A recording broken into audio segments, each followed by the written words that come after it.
Hi there, and welcome to another video of Made with Cables. My name is Mark, my handle on the forums is Andro, and today I'd like to welcome you to the third part of our ongoing tutorial series with coding with cables.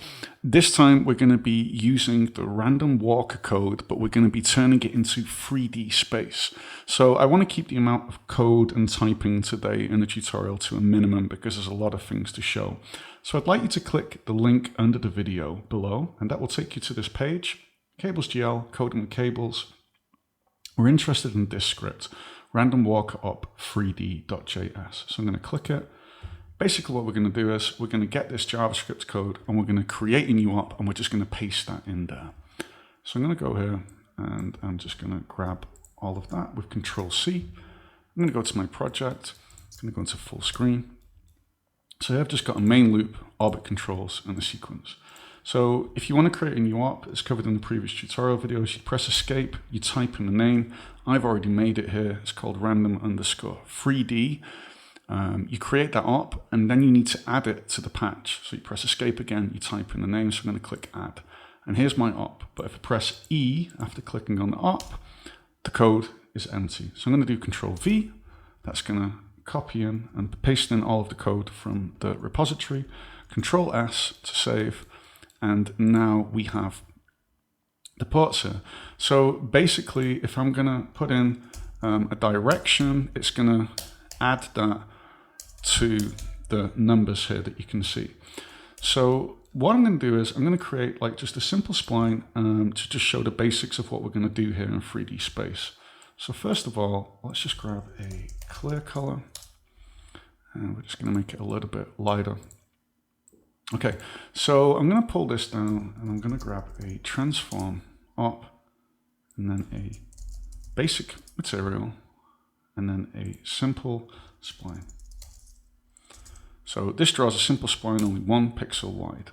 So just to show you what that is, in case you're new to cables, we've got an array here and I'm going to grab the random numbers array 3 and it's just basically going to draw a line from one point to the next point to the next point. So I'm going to put this on 10. We can now use orbit controls. And as you can see, we've got a line in 3D there just to test it and to get it going. Let's put this color on white. Okay, let's just get rid of this. So this only outputs 3 numbers at a time, but I want to turn this into an array.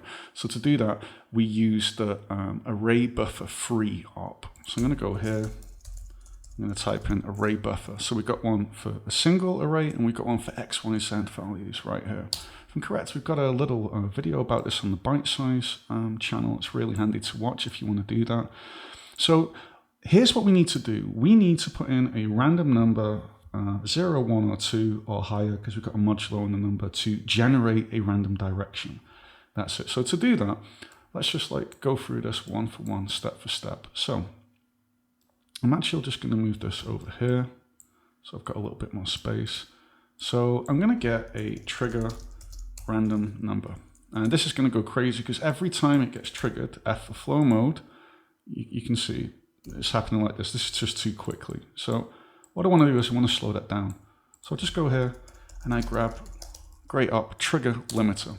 So basically this limits the amount of triggers in milliseconds. So if I'm going to put this now and say 250, every 250 milliseconds, there's going to be a trigger, as you can see here. Okay, so that's how we slow down the output of what's happening here. So now I want it to output integer values. I'm just going to put it on, say, 16. Now, I'm going to get the result and I'm going to plug it into the op here. And as you can see, it's now walking through 3D space, X, Y, Z, X, Y, Z. And if we click reset, it goes back to 0.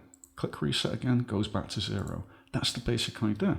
So what we want to do is we want to get X, Y, Z, and we're going to plug them into the array buffer, like this. Now the thing is, this will only store the values when it's triggered. So we want to do this smart. We want it only to happen after a random number has been triggered. So we do this, and now what's happening is we're filling a buffer with values. Now, I know I'm going to want to reset the state of this quite often, okay? So what I'm going to do now is I'm going to go here and I'm going to grab the mouse op. Actually, let me just show you why I'd want to do that. So let's just get the output of this and just plug it into the simple spline.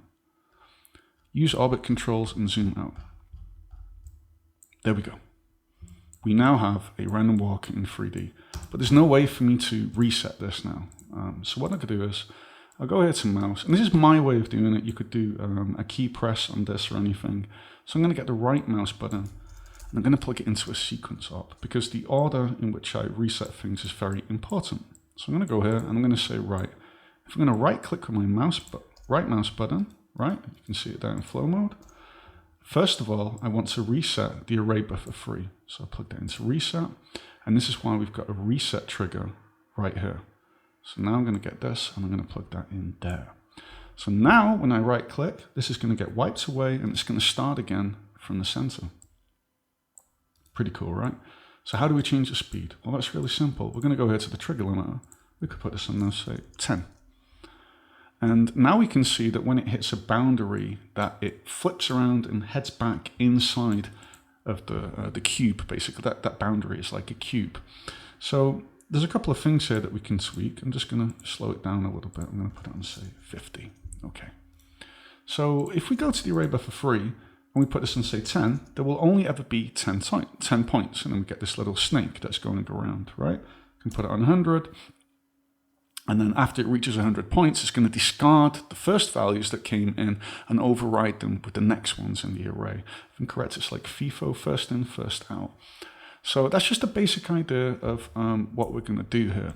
So this is nice, this is simple. Now another way that we can visualize this, just to see the points, is we could get a point material, and then we can do point cloud from array. And then we can get the same array, right? And we're going to plug that in here. And as you can see, let me just change the color. Let's maybe just put this on something a bit, I know it's a bit harsh, but I just want to make it easier to see. So now we're drawing just points. So if I click point material now, and I put scale by distance, and I crank the point size up, as you can see, we now have points on each point there that's coming from the array. Really cool. So this works really nice. We can also turn off round so that we get these like kind of flat squares which are always pointing towards a camera. We're going to do some stuff with the meshing sensor in a bit. I just want to get the techniques down first. So now I'm just going to get rid of this. I just wanted to show it to you so you knew about it basically. Okay. Let's say that I just want to generate a pattern and I wouldn't want it to be animated. All right, so let's just say I go down here and I'm just going to disconnect this, okay? Now what I'm going to do is I'm going to get that right mouse button click, and I'm going to go over here, and it's a really easy, simple trick, and I'm going to grab the repeat op. So basically when this is triggered, it will trigger X amount of times underneath it. So now I'm just going to plug this into trigger random number, right? So it's on 5, so if I right click, we get 5 steps. If I'm going to put it on 100, we're now going to get 100 steps. Now the reason I'm doing this is because I just want to explain one or two other things, and hopefully this makes it a little bit easier to follow if it's not animated. Okay, so I'm clicking the right mouse button and that's doing this. So now let's look at the random 3D op, right? So there's a multiplier here, and that is how big each step is. So if I'm now going to put this on, say, 0.25, as you can see, we get much smaller steps. If I'm now going to put the boundary on 1, then it's going to stay much more inside of this cube, okay? So the boundary is like that invisible bounding box. So if I'm going to put the multiplier on 0.5, it's going to be like this, and we can get some really interesting stuff now, because if I'm going to create a huge amount of repetitions, it's going to create some kind of like almost like a cube, basically. I'm going to zoom in with the orbit controls, and this is a way to create a more like stylized pattern. So I'm just going to zoom out a little bit. And let's put this back on, say, 1, and let's put this boundary back on 4. Okay, so now we're back to this. All right.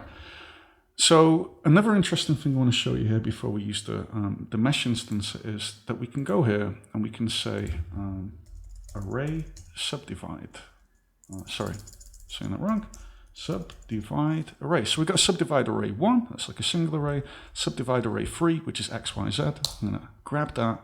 What's going to happen is now that's also going to change the length of the array, right? So the array coming out of here right now has a maximum length of 300. So 100, X, Y, Z, so that's 300. If we go here, it subdivides it a certain amount of times. And look what happens now. We get these curved lines. Now that's because of the smooth option here. So if I turn that off, you might not see it, but there's way more points in between there now, which are just basically being drawn right next to each other. So we're putting more points in between each point that was there. So this is a really cool way to get this kind of like organic curve pattern in there. Panda showed me this and it was a really great trick. So I'm going to put the subdivide array on just 1 and I'm going to turn off smooth. And that gives us back this like rough angular look. Okay, let's go over here now, move this a bit to the side. And let's pull this down. And we're going to grab a Lambert material. And I'm just showing some tricks in this tutorial video today because the sky's the limit with this. You can go where you want if you know the basics. So I'm going to grab mesh instancer and let's just plug this into positions. Now we have to plug in a geometry. So I'm going to go here and I'm going to grab a cube and then I'm going to, need to get the geometry out and I'm going to plug that in there. Now I don't want to draw that cube in the middle the whole time. So I'm going to turn off render mesh. Okay. So look at this. We've now got this in 3D. Fabulous. So now I'm going to just change the size right here, 0.25, 0.25, 0.25. So now, just like when we were using the point material before, we've now got a cube at each point, okay? So let's make this just brighter. Boom. There we go, okay. So once again, what happens now if we use the subdivide array 3? Well, we're going to create more positions, and that's going to create more cubes. So if I put it on 5, we now get this, right? So it's really cool now because if we click smooth, we get this really nice kind of like organic look. And if we'd want them to be closer together, we go to the random 3D and we put the multiplier say in 0.5. And now we're going to get like these smoother curves that you can see here basically. There's a lot of different ways to tweak this in the way that you'd like.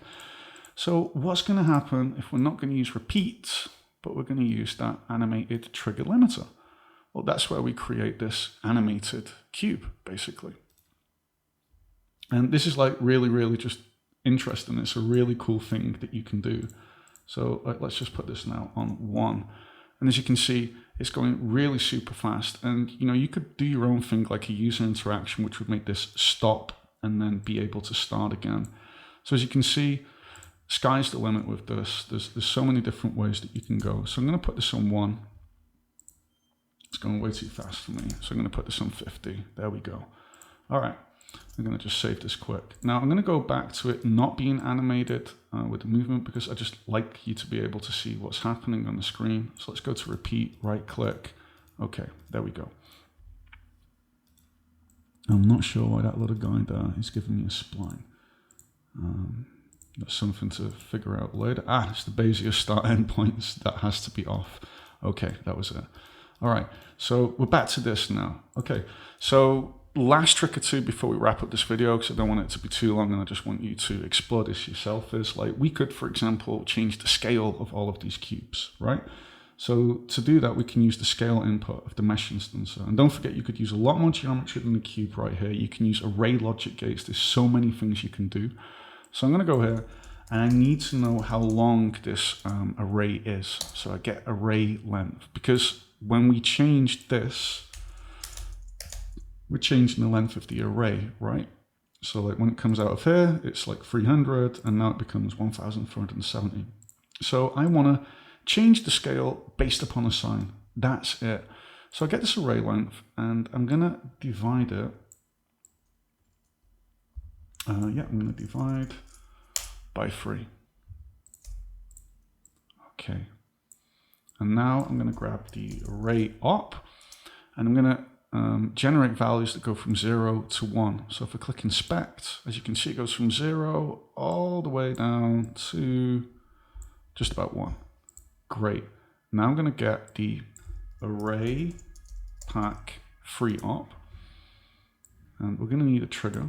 So I'm just going to get that from here. And I want it to be the same with the scale. You could make this different on X, Y, or Z. I just want to make this simple. So holding Alt, right click, drag, and that allows me to copy, paste a link like this. And I'm going to now plug this into scale. And you're going to see most of the cubes just disappear. Because you can now see literally this is the start of the array, and it's going from 0, 0.001, and it keeps increasing, and we get this, and at the end it's almost 1. That's just to show the basics. So let's pull this down. So what we can do is here, we can get this array output, erase in, there we go. All right, so I'm going to disconnect this, I'm going to plug this into here. So it's just 0 to 1, right? And now I'm going to plug this in here. Now, this is where it's going to get interesting, because if I now move the phase, I can move this sine effect, right? And if I now get the frequency and I put it on, say, 16, and I move the phase, as you can see, we start creating these really cool waves. I'm going to put it on 128. Look at that. There's some really awesome stuff right there. So if I want to animate this, it's really a simple thing to do. I'm just going to click phase, really nice shortcut. I click this and it's going to create the op and then plug that in. So make a timer. As you can see, we've now got this going on. And you know, you can do so much with this now. And the best part is we can go to the subdivide array. We can turn off smooth. So we're just creating more points in between everything. If we're going to put it on 1, take a look. It's like a lower resolution. We get this 2, 3. If we put it on 10, we get this really super smooth, crazy kind of look. We could also then apply this to something like rotation, right? So, you know, this is going to be a little bit silly, but I'm going to get this output, and it's only -1 to 1. And now I can just grab an array, multiply. And this is the last trick of the video, I think, because you should just explore this yourself with the rest of the array ops. And because I know I'm going from -1 to 1, and I'm going to multiply it by, say, 90, and this is already an array 3, right? X, Y, Z. And I'm going to plug this into rotate. I'm not going to say it's going to look amazing. It's just to get the point across. We can plug that in. And as you can see, these things are now rotating based upon the actions that are occurring with the scale. Now, if we put this on 180, you get a much more extreme effect. I'm going to right click and we can generate these different patterns right here. So by combining all of these different things together, subdividing, going to the random 3D op, you know, the sky is really the limit with this. If I'm going to put it on 10 and generate, we get a much smaller piece. If I'm going to put it on something really wild like 500 and do this, then we're going to get like a really big structure like this. So there's a huge amount of things that you can do with this. Okay. I think that's been enough for now of covering the basics of what you can do with this technique. Go wild, go crazy. You can use different materials. You could do multiple copies of this all off one array. You can use the array logic operators. There's so many things and so many avenues to explore with this. This video could have ended up being 2 hours long with all the stuff I've tried with this, but I've just done my best to get like the information in there that you need to be able to just explore this kind of thing by yourself. I hope this video has been educational and informative. If you've got any questions or comments, please feel free to leave them on the forums or to post them under the video below. Thanks for watching and have a good one. Bye.